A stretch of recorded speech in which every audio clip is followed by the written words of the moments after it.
प्यारे बच्चों, आज मैं आपको जो कहानी सुनाऊंगी वो है एक शेर और एक चूहे की। एक दफ़ा का जिक्र है कि एक शेर शिकार को निकला। चलते चलते वो नदी किनारे जा पहुंचा।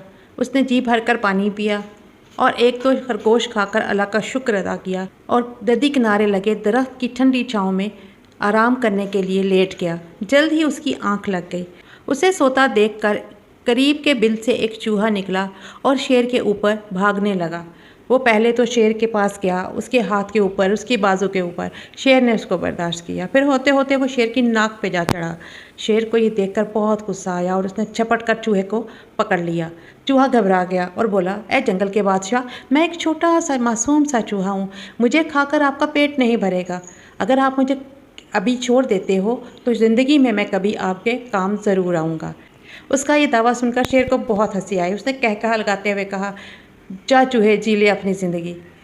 चूहा उछलता कूदता हुआ अपने बिल की तरफ भाग गया। कुछ ही दिन गुजरे थे कि एक शिकारी ने जंगल में जाल लगाया और वही शेर उस जाल में फंस गया। जाल में फंसते ही शेर बहुत घबराया, बहुत हाथ पांव मारे और ज़ोर ज़ोर से चिल्लाने लगा। उसके चिल्लाने की आवाज़ सुनकर चूहा दौड़ा चला आया और जब उसने देखा कि शेर मुसीबत में है तो उसे अपना वादा याद आया। उसने झट से जाल की रस्सियाँ काटनी शुरू कर दी, एक फिर दूसरी फिर तीसरी, और देखते ही देखते उसने जाल का इतना बड़ा हिस्सा काट दिया कि जिसमें से शेर आसानी से बाहर आ गया। इस तरह दोनों के बीच दोस्ती हो गई और वो दोनों हंसी खुशी जंगल की तरफ भाग निकले। वीडियो को लाइक करें, चैनल को सब्सक्राइब करें और इसे उनके साथ शेयर करना ना भूलें जिन्हें उर्दू मुश्किल लगती है।